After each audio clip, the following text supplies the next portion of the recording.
பார்க்க போறோம். கூகுள் ஃபார்மை எப்படி கிரியேட் பண்ணுவது அப்படிங்கிறத பார்க்க போறோம். ரொம்ப ஈஸியா தான் இருக்கும். ஸ்டெப் பை ஸ்டெப்பா நம்ம பார்க்கலாம். ஃபர்ஸ்ட் அதுக்கு நீங்க என்ன பண்ணணும், உங்களோட ப்ரௌசரை ஓப்பன் பண்ணுங்க. ப்ரௌசர் ஓப்பன் பண்ணி நீங்க உங்க Gmail லாகின் பண்ணதுக்கு அப்புறம் அதோட இன்டர்ஃபேஸ் இந்த மாதிரி தான் இருக்கும். இதுல அந்த ரைட் சைட் கார்னர்ல பார்த்தீங்கன்னா கூகுள் ஆப்ஸ் அப்படின்னு ஒரு 9 டாட் வச்சு ஒரு இது இருக்கும். அதை கிளிக் பண்ணீங்கன்னா கூகுளில் இருக்கிற ஆப்ஸ் எல்லாம் உங்களுக்கு காட்டும். ஸோ இது ஒன் பை ஒன்னாக நம்ம பார்க்கலாம். இப்போ அதில் ஃபார்ம்ஸ் அப்படிங்கிறத நீங்கள் செலக்ட் பண்ணீங்க அப்படின்னா அதோட இன்டர்ஃபேஸ் இப்படி இந்த ஃபார்ம்ஸுங்கிற பேஜ் இப்படி ஓப்பன் ஆகும். இதில் இப்போ நம்ம வந்து கூகுள் ஃபார்ம் போட போகிறோம் அப்படின்னா அதுக்காக முதல்ல என்ன பண்ணணும், அந்த blank ஃபார்ம் அப்படின்னு இருக்குல்ல, இதை நீங்கள் செலக்ட் பண்ணுறீங்க. இதை செலக்ட் பண்ணீங்க அப்படின்னா இப்படி ஒரு பேஜ் எம்டி பேஜ் ஓப்பன் ஆகும். ஸோ கூகுள் ஃபார்ம் நம்ம தொடங்குவதற்கான ப்ரிப்பரேஷனுக்குள்ளே நம்ம போயிட்டோம். ஃபர்ஸ்ட் ஸ்டெப் என்ன பண்ணணும், இந்த ஃபார்முக்கு ஒரு டைட்டில் கொடுக்கணும். இப்போ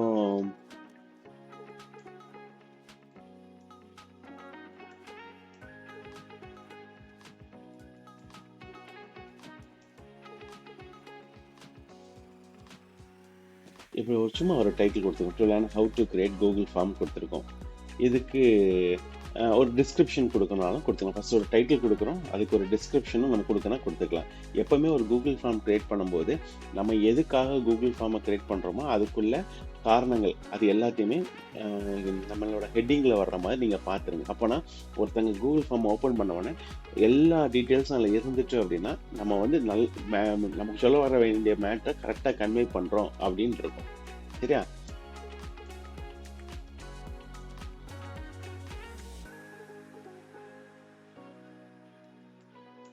இப்போ நம்ம போட்டாச்சு. இப்போ நம்ம டைட்டிலும் போட்டோம், டிஸ்கிரிப்ஷனும் கொடுத்துட்டோம். இப்போ இந்த டைட்டில் ஏதாவது நான் சேஞ்ச் பண்ணணும், எனக்கு போல்டாக வேணும் அப்படின்னு நினச்சிங்கன்னா அந்த டைட்டிலை செலக்ட் பண்ணிங்கன்னா கீழே போல்டு, இட்டாலிக்ஸ், அண்டர்லைன், ரிமூவ் ஃபார்மேட்டிங்லாம் இருக்கும். ஸோ நீங்கள் போல்டு போட்டிங்கன்னா போல்ட் ஆகும், இட்டாலிக்ஸ் போட்டால் இட்டாலிக்ஸ் ஆகும், அண்டர்லைன் பண்ணிக்கலாம். இல்லை இந்த எந்த ஃபார்மேட்டும் வேண்டாம் அப்படின்னு சொல்லி கொடுத்தீங்கன்னா அது எல்லா ஃபார்மேட்டும் ஆசிட்டிஸ் எப்படி ஃபஸ்ட்டு இருந்துச்சோ அதே மாதிரி மாறிடும். சரியா? இப்போ நம்ம போல்டு கொடுத்துக்கிறோம், இதுக்கான இட்டாலிக்ஸ் கொடுத்துக்கிறோம். அப்புறம் கொஞ்சம் பார்க்குறதுக்கு நல்லா இருக்கும்ல. அதுக்கப்புறம் எனக்கு வந்து பாயிண்ட் பை பாயிண்டாக வேணும், புல்லட்டினாக வேணும்னாலும் இது நம்ம போட்டுக்கலாம். நம்பர் புல்லட்டின் எல்லாமே போட்டுக்கலாம். சரியா? இப்போ எனக்கு வந்து டைட்டில் வந்து இந்த இதில் அன்டைட்டில் ஃபார்ம் இருக்குல்ல, இப்போ நம்மளும் அந்த கூகுள் ஃபார்முக்குள்ளே போனோம்னா நமக்கும் ஐடென்டிஃபை பண்ண முடியணும். அப்போ இந்த இதை காப்பி பண்ணிட்டு இதில் வச்சிங்கனாலே அது பேஸ்ட் ஆயிடும் ஆட்டோமேட்டிக்காக. சரியா? சரி, இப்போ ஃபர்ஸ்ட் கொஸ்டின் கேட்கும். ஒரு இது வந்து இப்போ இந்த டிஸ்கிரிப்ஷன் ப்ராசஸ் முடிச்சிருக்கிறோம். அதுக்கு இப்போ நம்ம ஃபர்ஸ்ட் கொஸ்டின் நம்ம கேட்க போகிறோம். இதுதான் கொஸ்டினோட பாக்ஸ். இந்த கொஸ்டின் கேட்கறது எல்லாமே இதில் தான் நம்ம கேட்கணும், டைப் பண்ணணும். இதில் டைப் பண்ணோம்னா நமக்கு கிளியராக அது வந்து சென்றடையும். ஸோ ஃபர்ஸ்ட் வந்து நம்ம ஒரு ஃபர்ஸ்ட் கொஸ்டின் நம்ம கேட்குறோம். வாட் இஸ் யுவர் நேம் அப்படின்னு கேட்குறோம். எனக்கு இந்த இதையும் நான் ஃபார்மேட் பண்ணணும், இட்டாலிக்ஸ் ஆக்கணும், போல்ட் ஆக்கணும் அப்படின்னு நினச்சா நம்ம ஆக்கிக்கலாம். சரியா? இது ஃபர்ஸ்ட் கொஸ்டின் நம்ம கேட்டிருக்கோம். இப்போ இந்த ஃபர்ஸ்ட் கொஸ்டினை கேட்ட உடனே நமக்கு அந்த ரைட் சைட் கார்னர்ல பார்த்து மல்டிபிள் சாய்ஸ்ன்னு இருக்கும்ல, இதில் நம்ம ஷார்ட் ஆன்சர்னு கொடுக்கும். ஏன்னா வாட் இஸ் யுவர் நேம் அப்படின்னா அவங்க ஷார்ட் ஆன்சரில் எழுதுவாங்க. இது ஒரு விதமாக ஃபர்ஸ்ட் செட் ஆஃப் ஃபார்மேட். அதாவது வாட் இஸ் யுவர் நேம் கேட்டு பேராகிராஃப் இல்லைன்னா ஷார்ட் ஆன்சர் அப்படிங்கிற மாதிரி கொடுக்குறோம். இதோட இன்டர்ஃபேஸை பார்த்தீங்க அப்படின்னா இதில் நெக்ஸ்ட் கொஸ்டின் கேட்கணும்னா காப்பி. இப்போ நம்ம ஃபர்ஸ்ட் வந்து இது ரெக்வர்டுன்னு ஒன்று இருக்கும், அதை பார்ப்போம். ரெக்வர்டு அப்படின்னா நீங்கள் கூகுள் ஃபார்ம் நம்ம ஃபில் பண்ண போது உங்களுக்கு மேலே ஒரு ஸ்டார், ரெட் கலர் ஸ்டாரில் இருக்கும். என்னன்னா அது மேண்ட்ரேட்டரியாக நீங்கள் ஃபில் பண்ணி ஆகணும். அது ஃபில் பண்ணலன்னா சப்மிட் ஆகாது ஃபார்ம். ஸோ அது வேணுமா, கண்டிப்பாக அவங்க ஃபில் பண்ணணுமா அப்படிங்கிறத நீங்கள் கொடுக்குற ஆப்ஷன் தான் இந்த ரெக்வர்டு. இதை நீங்கள் ரெக்கார்ட் கொடுத்துக்கலாம். இல்லை எனக்கு இப்போ நான் கொஸ்டின் கேட்டேன், இந்த கொஸ்டின் வேண்டாம் அப்படின்னா டெலிட் கொஸ்டின் கொடுத்துக்கலாம். இல்லை எனக்கு இதே வாங்கி ஒரு கொஸ்டின் நான் திருப்பி கிரியேட் பண்ண போகிறேன் அப்படின்னா டூப்ளிகேட் கொஸ்டின் கொடுத்தா கீழே டூப்ளிகேட் கொஸ்டின் உருவாயிரும். இல்லை எனக்கு நான் ஃப்ரெஷ்ஷாக ஓப்பன் பண்ணணும்னு நினச்சிங்கன்னா ஆட் கொஸ்டின் கொடுத்தீங்கன்னா கீழே கொஸ்டின் ஆட் ஆயிரும். சரியா?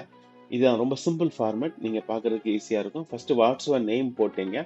அப்புறம் இப்போ அடுத்த கொஸ்டின் கேட்குறோம்.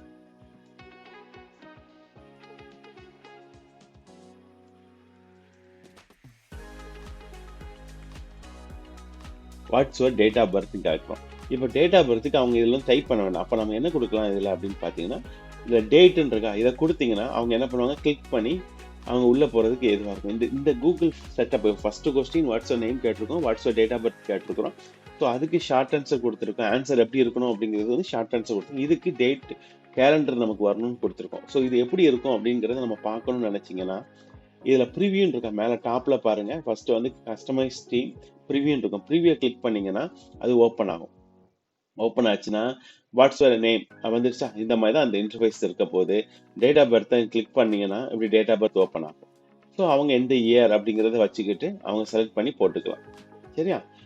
இப்படி தான் நம்மளோட அந்த நம்ம ஃபார்ம் வந்து நம்ம முடிச்சதுக்கு அப்புறம் இந்த மாதிரி தான் லுக் இருக்கும் அப்படிங்கிறத நம்ம இந்த வியூ மூலமா பார்த்துக்கலாம். சரி. இப்போ அடுத்த கொஸ்டின் நம்ம கேட்க போறோம். என்ன கேட்க போறோம்? வாட்ஸ் யுவர் ஃபேவரட் ஃபுட்ன்னு கேட்க போறோம்.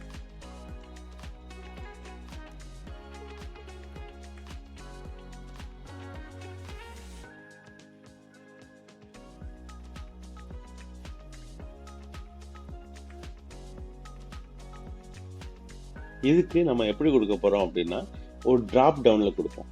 இப்போ ஃபார் எக்ஸாம்பிள் செக் பாக்ஸ்ல கொடுப்போமே. செக் பாக்ஸ்ல கொடுத்தா நிறைய ஆப்ஷன் நம்ம கொடுக்கலாம். நம்ம டிக் பண்றதுக்கு வச்சு ஈஸியா இருக்கும்.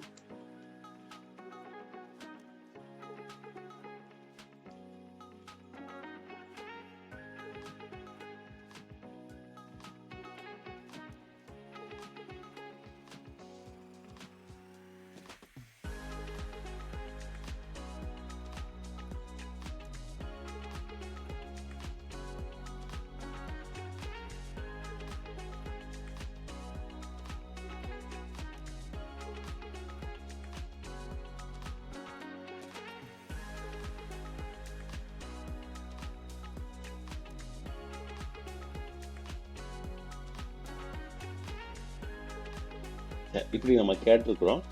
இதை வந்து அவங்க டிக் பண்ணணும். இந்த அதாவது செக் பாக்ஸ் அப்படிங்கிற ஆப்ஷன் எப்படி இருக்கும் அப்படின்னா, உங்களுக்கு நான் வியூ பண்ணி காமிக்கிறேன். செக் பாக்ஸ்ங்கிற ஆப்ஷன் இப்படி தான் வரும். இப்போ வாட்ஸ் யுவர் ஃபேவரட் ஃபுட் அப்படின்னா நம்ம டிக் பண்ற மாதிரி வரும். ஏன்னா நிறைய ஃபுட்ஸ் இருக்கும்ல, அப்போ நம்ம டிக் பண்ற மாதிரி செக் பாக்ஸ். இந்த மாதிரி உங்களுக்கு கொஸ்டின் நிறைய ஆன்சர் வரும் அப்படின்னு நினைச்சீங்கன்னா செக் பாக்ஸ் கொடுக்கறது ஈஸியா இருக்கும். சரியா? இது ஒரு டைப் ஆஃப் ஆன்சரிங் ஃபார்மேட். சரி. இப்போ அடுத்த ஒரு கொஸ்டினுக்கு நம்ம போக போறோம். இதுல வந்து என்ன கொடுக்க போறோம் அப்படின்னா, இப்போ நம்ம என்ன பார்த்திருக்கோம்? செக் பாக்ஸ் பார்த்துட்டோம், டிராப் டவுன் பார்க்க போறோம்.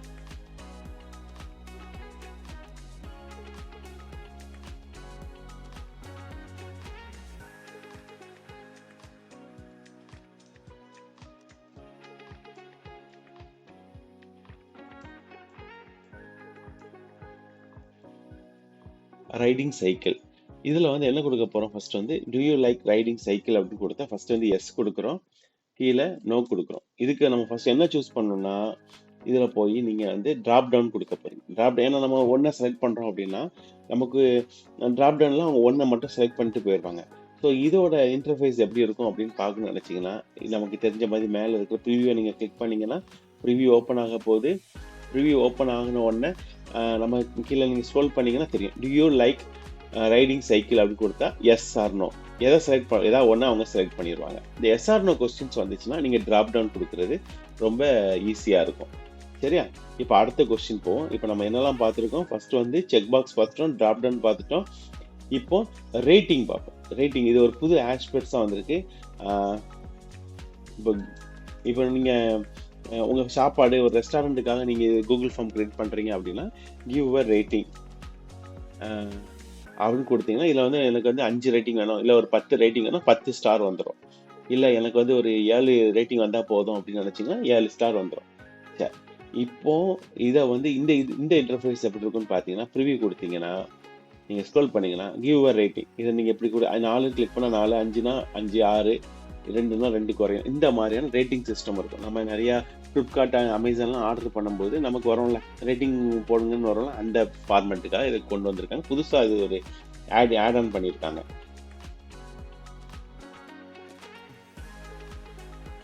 இப்போ அடுத்தது இதில் எனக்கு வந்து ஒரு சப்போஸ் ஃபார் எக்ஸாம்பிள் எனக்கு ஒரு இமேஜ் ஆட் பண்ணணும் அப்படின்னு நினச்சிங்க அப்படின்னா,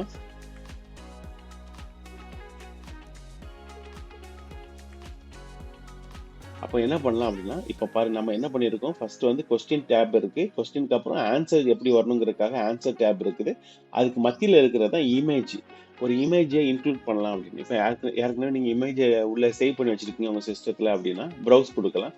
இல்லை கூகுள் இமேஜை நான் டிரைவ் பண்ணி நான் இதை எடுத்துக்கிறேன், அஹ், எனக்கு வந்து சர்ச் பண்ணி எடுத்துக்கிறேன் அப்படின்னு நினச்சிங்கன்னா நீங்கள் சர்ச் பண்ணி கூகுளில் எடுத்துக்கலாம்.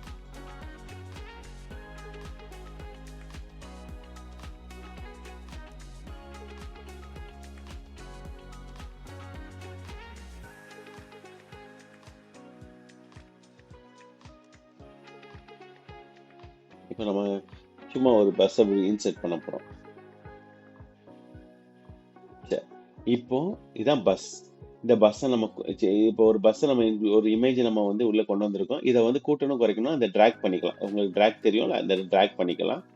இல்ல எனக்கு வந்து இது வந்து எனக்கு சென்டர்ல வரணும். இப்போ பாருங்க லெஃப்ட்ல இருக்கு. லெஃப்ட் கார்னருக்கு எனக்கு சென்டர்ல வரணும்னு நினைச்சீங்கன்னா, இதை வெளியே கிளிக் பண்ணீங்கன்னா இந்த ஒரு 3 டாட் ஓப்பன் ஆகும். அதை கிளிக் பண்ணீங்கன்னா சென்டர் அலைன் இருக்கும். நீங்க சென்டர் அலைன் கொடுத்தீங்கன்னா சென்டர் ஆயிரும். இல்ல எனக்கு ரைட் சைடு போகணும் அப்படின்னு நினைச்சீங்கன்னா ரைட் அலைன் கொடுத்தா ரைட்ல மூவ் ஆகும். சரியா? இல்ல எனக்கு சேஞ்ச் பண்ணணும்னு நினைச்சா சேஞ்ச் பண்ணிக்கலாம். ரிமூவ் பண்ணா ரிமூவ் பண்ணி கேப்ஷன் கொடுக்கலாம். இப்போ இதுக்கு வந்து கேப்ஷன் ஸ்கூல் பஸ் அப்படின்னு கொடுக்கலாம். கேப்ஷனை கிளிக் பண்ணி கேப்ஷன் கொடுத்துக்கலாம். இது வந்து சென்டரில் வச்சுக்கிடுவோம். சரியா? இப்போ விச் கலர் நம்ம கேட்டிருக்கோம். விச் கலர் இஸ் திஸ்ன்னு கேட்டிருக்கோம். இப்போ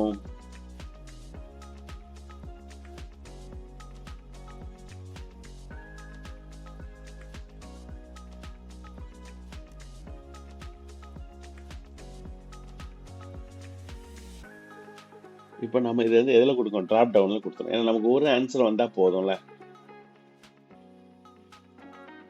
சரி, இப்போ இது வந்து நம்ம கூகுள் ஃபார்மில் இது எப்படி இருக்கும் அப்படிங்கிறத நம்ம பார்த்துருவோம். இப்போ இது உள்ளே போனீங்கன்னா கீழே பார்த்தீங்கன்னா விச் கலர் இஸ் திஸ் அப்படின்னு வந்துடும். அப்போ அதுக்கு நம்ம டிஸ்கிரிப்ஷன் கொடுத்துருக்கோம். ஸ்கூல் பஸ்ன்னு கொடுத்துருக்கோம். அதுக்கு என்ன கலர் அப்படிங்கிறத கொடுத்தோன்னா எல்லோ, ரெட்டு, க்ரீனு இந்த மாதிரி வந்துடுது. ஸோ இதுதான் நம்ம வந்து அந்த இமேஜை உள்ள இன்செர்ட் பண்ணுறது. இந்த இமேஜை குறைக்கிறது கூட்டுறது எல்லாமே நம்ம குறைச்சிக்கலாம் கூட்டிக்கலாம், இதெல்லாம் நம்ம இதில் பண்ணிக்கலாம். ஓகே, சரி. இப்போ நம்ம ஃபர்ஸ்ட்லேருந்து பார்த்துருவோம். ஃபர்ஸ்ட் என்னெல்லாம் பார்த்துருக்கோம்னா ஷார்ட் ஆன்சர், பேராகிராஃப் பார்த்துருக்கோம், செக் பாக்ஸ் பார்த்துருக்கோம், டாப் டவுன் பார்த்துருக்கோம், ரேட்டிங் பார்த்துருக்கோம், டேட் பார்த்துருக்கோம். அதுக்கப்புறம் ஒரு இமேஜ் எப்படி உள்ளே கொண்டு வரலாம் அப்படிங்கிறத நம்ம செக் பண்ணியிருக்கோம். ஸோ இது வந்து ஒரு ஃபர்ஸ்ட் பார்ட். இதை வந்து நீங்கள் கோ த்ரூ பண்ணுங்கள். இதை ப்ராக்டிஸ் பண்ணி பாருங்கள். பண்ணதுக்கப்புறம் நம்ம அடுத்த பார்ட் 2ல என்ன பண்ணலாம் அப்படிங்கிறத உங்களுக்கு நான் எக்ஸ்பிளைன் பண்ணுறேன். தேங்க்ஸ் ஃபார் வாட்சிங்.